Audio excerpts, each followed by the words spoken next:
Salem Aerial. For aerial photos, videos, mapping, and inspections, visit salemaerial.com.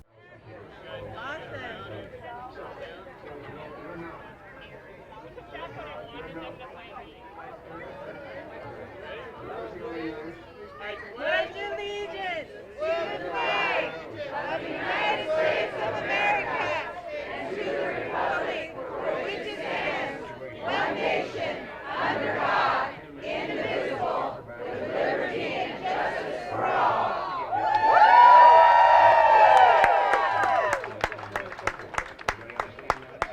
When I say recess, go. And, we're gonna have to come back later on, but for now, go back to wherever. Today, Wednesday, June 24th, a peaceful rally took place on the steps of the Oregon State Capitol. And what brings you down here today? I am a patriot. I love our state and I love our country, and I feel like our governor is taking away our freedoms, and so I am just here standing with other patriots that feel the same way. If Governor Brown was standing right here, what would you like to say to her? Actually, my hope would be that she isn't standing here as our governor. That would be my choice. So I don't know that I'd have anything to say, because I don't think words mean anything to her. I don't think people's opinions or values or concerns mean anything to our governor. So I don't know that I'd have much to say to her. She talks a lot about our values. I hear her say that all the time. Do you think that Governor Brown represents your values? Unless she stands for life, liberty, and the pursuit of happiness, patriotic rights, constitutional rights, then we would maybe have an agreement, but I don't think she stands for anything that I stand for, which are those principles. Okay. Any messages you'd like to send to the public? I would just say get out and vote. There is corruption in both parties, and the people need to take back our state. We need to vote a whole new platform, a platform that is for the people. Okay. What brings you down here today? What's important to you? What's important to me is that these the question about Governor Brown making the statement or making it mandatory for white people to have to wear a mask, but she says people of color can have a choice. And so I'm just frustrated with that, because I have 3 granddaughters that I'm raising that have black heritage in them, and I don't want my 3 black granddaughters thinking that they're entitled. I want them to earn what they have. And me, as a considered a white grandma, I don't oppress them. I teach them, and I teach them what's right and wrong. And right now, if Governor Brown is for we the people, and she's helping we the people, then she should not segregate white people and say people of color, it's okay whether or not they wear a mask, because that statement in itself is racist. So I come down here today to stand with, I don't wear a mask, I've never worn a mask, I've never social distanced, I've never been sick, I do work in a medical facility, and I just want people to understand that I have 5 granddaughters who are considered, 2 are considered white and 3 are considered in black. And I don't feel that my 2 white granddaughters should have to apologize for the color of their skin, nor should I. And that's not okay. So that's why I'm here today, is to make the statement. Kim Thatcher came out and talked about we the people, and how as a Secretary of State, if she's voted in, that she's going to talk about and be for we the people. So I hope when she goes back into those chambers, she does consider we the people, because all lives matter. And that's why I stand here today. Okay. Thank you. Well, thank you for your time. Put him everywhere. He's perfect. Okay, ladies, and what brings you guys down here today? What brings us out to the Capitol today? The locked doors bring us out to the Capitol today. Okay. The Capitol is the people's capital. There shouldn't be locked doors. People should have the right to exercise their voices, should be heard. What's going on inside the Capitol right now without people's input should never happen. And yet we have a legislation that's gathered, and the people are not allowed to voice their concerns. They are not taking interviews or oppositional views. Laws are going to get passed, and when you do that, bad laws get passed. We should have contradicting views. We should be able to all pose our opinions and our beliefs, and then actually put together a good law, which is how our legislative process has been set up, and that's not happening right now. So we're just here to exercise our freedom and ask that the governor open up the doors of the Capitol and allow the people to come in. Okay. What about you? We are here because it is We the People rally, and with that is we're here battling for our freedoms, and the freedom as simple as being able to allow us inside the Capitol. We are here to stay. We are gathering our rational believer community. We are engaging them and educating the importance of voting, and not only registering to vote, but to vote. So that way, then stuff like this does not happen. Okay. Any message you'd like to send to Kate Brown or to the legislators? I think that it's important to slow the spread of COVID, but we also have to look at our economy and our small businesses. We've shut down an entire economy. How are we going to recover from that? What is her plan to do that? How is she planning to support small businesses? Large businesses are still operating, but small businesses aren't. Why is the little man always have to pay the price? So the message is, what's your plan on reopening Oregon, and how are you going to do that so that people aren't suffering? People are becoming homeless, and yet we say, why do we have a homeless crisis? Well, it's because of stuff like this that happens, where people aren't looking at the actual issue of the shutdown is hurting Oregonians. It's not helping. There are other ways that we can look at protecting Oregonians and look at considering public health, and still be able to have our economy continue to function, and that's not happening right now. So. Okay. And for me, my message would be is let's have a collaborative effort. It's having a one side now. Is we're here as Oregonians, as small business owners, and we're suffering, and we need to be able to have that conversation, and that conversation isn't happening. It's a one side. So for us, it's our freedoms are being taken away little by little. As simple as the masks. Yes, we need to protect our public, our health, but let's have that conversation, because our economy is suffering as well. How are we going to be able to put food on the table? How are we going to be able to pay our bills? That's a concern across the board. So that would be my message, is let's have that collaborative type conversation. Okay, ladies. Thank you for your time. Thank you. Absolutely. Decided to run because I had a lot of seniors coming to me and telling me that they were afraid of losing their homes, that they were afraid that they were going to be left penniless and homeless. My family fled communist Cuba when I was a little girl. My father and my mother fell for the lie of all of this utopia, equality garbage, and they believed it, and they helped bring Fidel into power. But it took the assassination of my father's younger brother to be assassinated to open up their eyes and get them to realize that this was not true. So what happened was that they started a counter-revolution. They joined in another group. And what happened was that the word got out. There was a rat in the group who told the communists that what my father was doing. That night, a message came to my father that they were coming to execute us, the whole family. My father that night had to find a boat out of desperation, a homemade boat, to put in seven children, three other children from another family, and a doctor. We got into this boat and we were out at sea for 4 days. 4 days without food and water. On the last day, at sunrise, there was an airplane that was sent to shoot us out of the water. Had it not been for an American aircraft carrier that came out of nowhere, and when that airplane saw the aircraft carrier, it fled. We had no idea that Hurricane Flora was developing. So because the wakes were so high, we almost ended up under the ship. So they had to back away, and they sent the Coast Guard to rescue us. One thing that my parents did all the time was they told us, don't believe that life is going to be easy. Don't believe that the government is going to give you what you need. Don't believe that the government can fix everything. Do not fall for the same lie we did. That's why I ran. That's why I will fight for this country.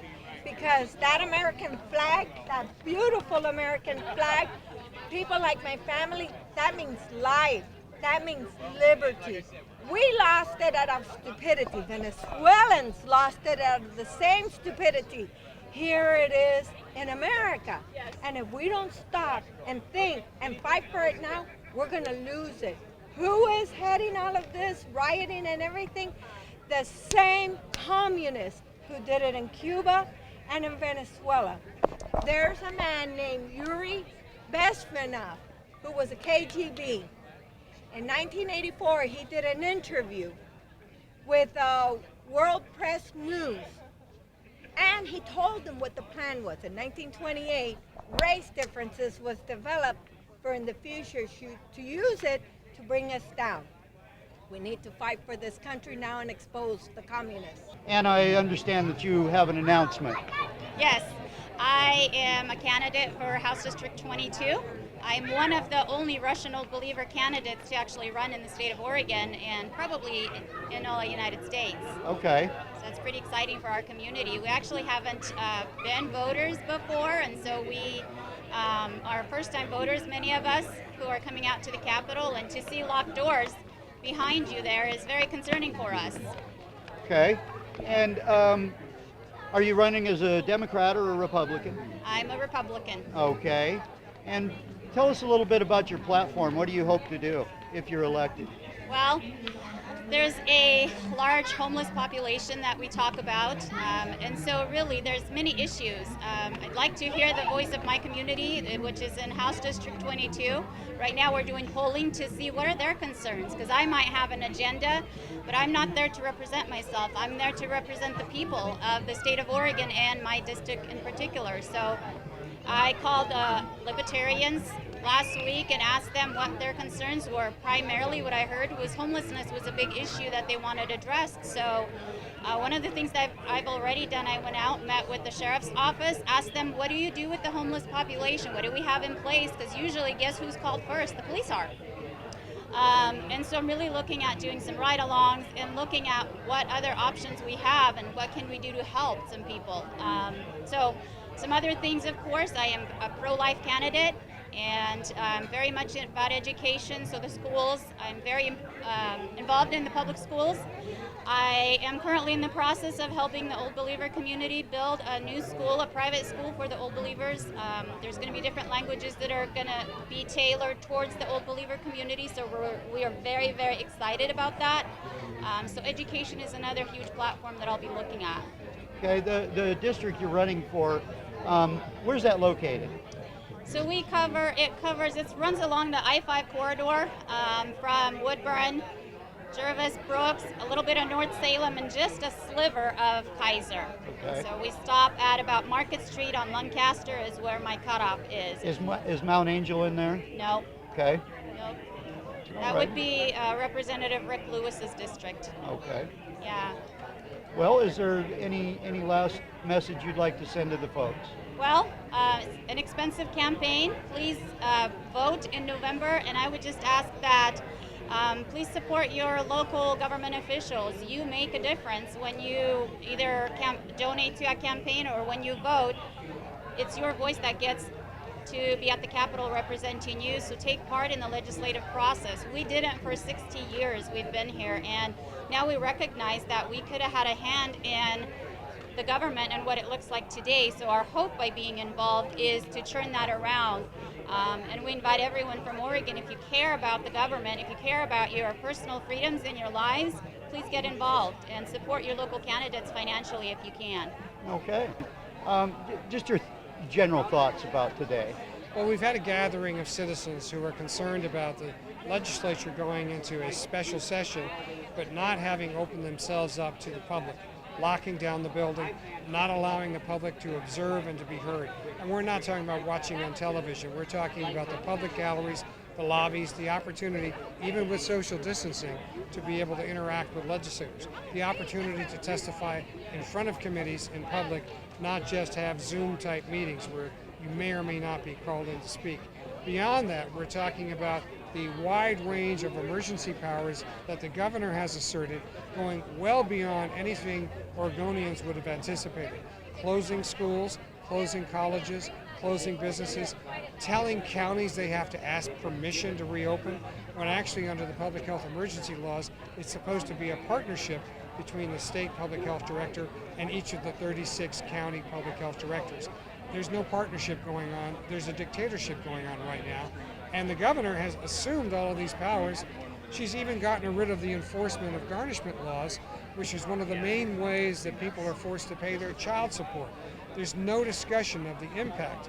Telling landlords that they can't collect rent, what about that? And we want to talk about affordable housing. There are all of these issues that need to be addressed with public discussion. There's a salon, a hair salon owner here in Salem that she got in the media back in May because she opened up ahead of Governor Brown's permission. A couple weeks later, she got some visits from. She got visits from several state agencies. I know the background. Okay, the one that's concerning is the visit from Child Protective Services. Oh, this was all part of the government control, where because she dared to challenge the governor's power, that she is suddenly the subject of government oppression. That's what this is all about. They're attempting to stymie her, to prevent her from speaking out. And this is the kind of thing you might expect from in the old Soviet Union, from the KGB, or the Stasi in East Germany under communist rule. Since when does the government start engaging in this kind of reactive attack on an individual who's trying to run a business and exercise their rights? That's a sorry commentary on what's happening right now in our state. Is there something criminal in that or any of the other actions that Governor Brown's taken?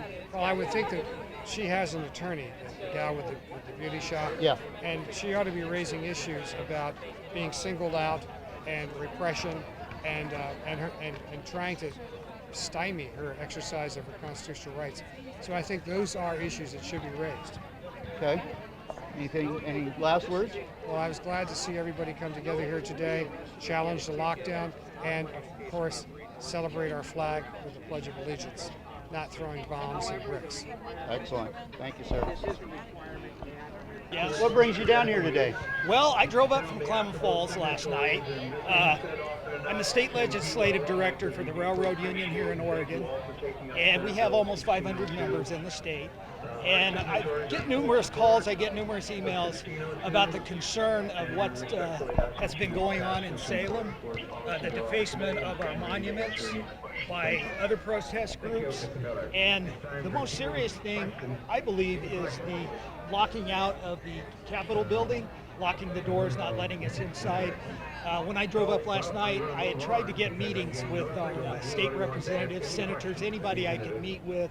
I was denied that. I wasn't even given an opportunity for a Skype or a Zoom, so I was disappointed about that. So I thought, you know, I can best represent my guys, my union, my train workers, coming up and just letting them know that it's about a 90% affirmative that we need to open the Capitol back up and get the voices heard. Now, in your position, I would assume that you're used to being able to have access to our legislators. Yeah, normally when I come to Salem, I will line up at least between a dozen and 20 appointments. A lot of times I don't get to speak with the senator or the rep themselves, but they always provide their chief of staff who will come in and take notes and brief them after they get out of a committee meeting. But a lot of times we are successful and we'll come in and we're able to, you know, they're busy people. They give us 15 to 20 minutes and that's about enough to get our message through, hand out some cards and just make sure that we're always up here so they know who we are and they just don't see us one time and never ever see us again. Sure. So we really are promoting rail safety in Oregon, not just for the workers, it's really for the public too. Very, very critical to have rail safety, crossing safety, and just safety in general to protect the public. And so we work on those kind of things quite often too. Okay. So today, if I understood correctly, you tried to get some appointments with some of the legislators today, and you were just basically shut down. Yes, I had sent out some contacts. I had just learned about the special session last week. For some reason, I had not heard about it, so I didn't have as much time as I normally have. Normally, I'm coming into the long session, the short session, so I can start my contacts probably 2 to 3 months forward of the actual sessions. So I didn't have very much time this time, so I threw out the reps that I had been favorable to us, and they just they were basically, I was locked out, so I wasn't going to come in. So that's where we're at today. So any last thoughts that you share with the public? Well, I think that everybody that's been down here today all have the same political position. You know, I'm not seeing a lot of opposition. Of course, we had one heckler here earlier. He made his noise, and he basically wandered off. But almost everybody here is very proud, patriotic American, and they all want the same thing. They want our house. They want our capital. It's not the governor's capital. It's not the representative, the Senate, the state police. It's not their capital. It's the people's capital. It's just like your home. If you came home tonight after a long day's work and you went to go in and there was a state policeman in front of your door saying, "You're not coming in here." Why? You've been locked out. Says who? The governor. That's about the way most of the people here feel today also. Okay. Well, thanks for your time, man. Okay. What brings you down here today?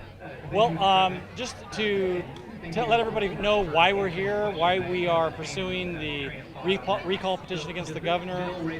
There's lots of support statewide, but it's always good to speak about what's going on, like with the start of this special session, the legislation that is really kind of kicking the people while they're down. After the COVID-19 situation, the economy is not really being addressed in a way that lifts this burden.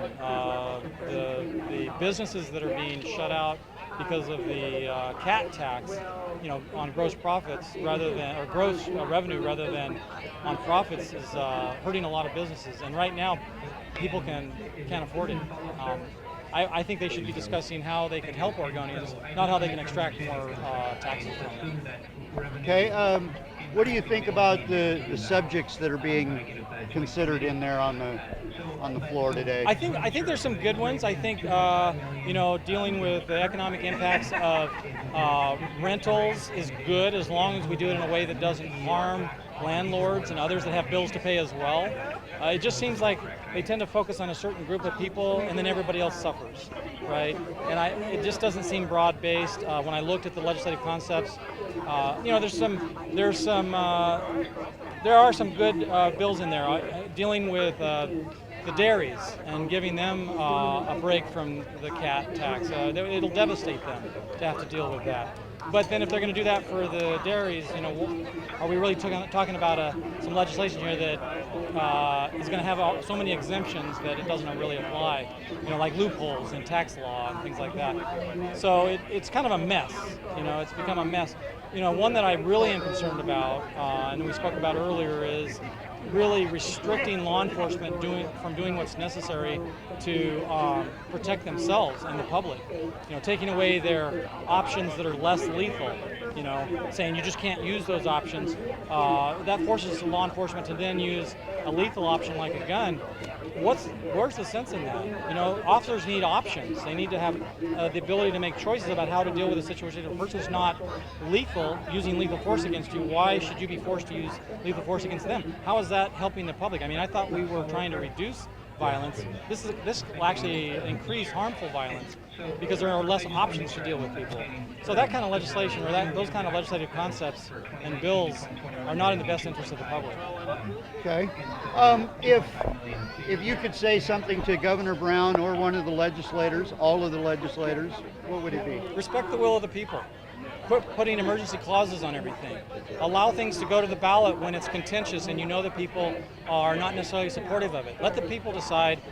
Yes, you're a representative, but when the people oppose something and you put an emergency clause on it and deny them the opportunity to vote on it themselves, this no longer representative government. You're just doing what you want to do, and you're saying because I was elected I can do whatever I want. No, once you're elected you're still accountable to the people. There's a lack of accountability here. There's almost an arrogance that we're going to do whatever we want to do because we were elected, and we're not going to respect the will of the people. Overturning the will of the people on taxes, on driver's licenses for illegal aliens. I mean, it just goes on and on. Passing the cat tax when the people very clearly said with Measure 97 and others that they didn't want these types of gross receipt taxes.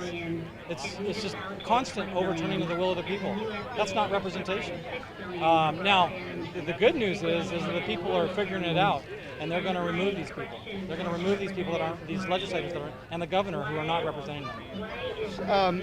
If you would speak about that for just a moment, there's a third petition to recall Kate Brown. I don't know, but in my memory, I can't remember anybody facing recall 3 times. Yeah, in one term. I think you're making a good point in that there's so much interest in recalling her that there's multiple people filing. We had 2 filers in last year, and there was a recall petition. In the previous election cycle, there was a petition to recall the governor. So that's actually 6 total. Okay. And there's 3 this time, but the first 2 have gotten together. A lot of people are confused by the fact that there are 2 petitions. We would prefer there was only 1. We had been planning for 7 months to recall the governor and preparing and strategizing, building an army. We have over 2,000 people statewide that are involved in the recall, hundreds of sites every day. We're very confident that we'll have the numbers that we need, and they're just starting to come in, so we don't have an account at this moment. But I am working on that. But the thing is that most people are so eager to remove this governor from office that they'll sign as many petitions to recall her as available. The most important thing is that people don't sign the same petition twice. So, just some advice to folks out there is, I know you want to sign the petition. Take a look in the upper right-hand corner at the number, and the 2 petitions that are going right now are number 4 or number 5. So just sign 4 once and sign 5 once, and you're good. And if somebody accidentally signs one of them twice, what's the consequences of that? We remove the duplicate. Okay, it's not the end of the world. So they still get their voice heard. They just... The real problem is that they've signed it twice. When the Secretary of State does their audit on a very small percentage of the ones you turn in, when they do their audit, and let's say that they find 10% of the ones that they check are, say, duplicates or bad, then they'll throw out 10% of all of them. And statistically, that will just kill you. Yeah. Right. So what we're doing is we're taking measures to make sure that every signature is unique, so that there can't be double signing. Even if somebody comes back to us and says, I can't remember if I signed, we'll be able to look up and go, yeah, you've already signed, you're good. Or no, you haven't signed, please sign up. So 21st century. Right? 21st century. We might as well be using technology. So if somebody wants to contact you about anything, or especially about the petition, how can they do that? It's KateBrownRecall.org. Okay. KateBrownRecall.org. All right. Well, thanks for your time, man. Thank you, Jerry. Reversing ballot measures that limited taxation. And here they are pursuing taxation that will kick Oregonians while they're down. She has squandered taxpayer money to launch frivolous $1 million politically driven vote for Senator Thatcher. We're timeless. We have to work together if we're going to achieve our shared objectives. We have to find common ground despite some of our differences. Circumstance? What kind of legislation is that? You got somebody attacking somebody and the officer jumps up behind him and grabs them, puts their arm around him to bring him down because that's the only option he has that's not lethal? There are some good things they're considering, but most of this is inappropriate for a special session. And do they care? No, they don't care. They're going to pursue an agenda that helps them politically. Let us do! Let us do! Let us do!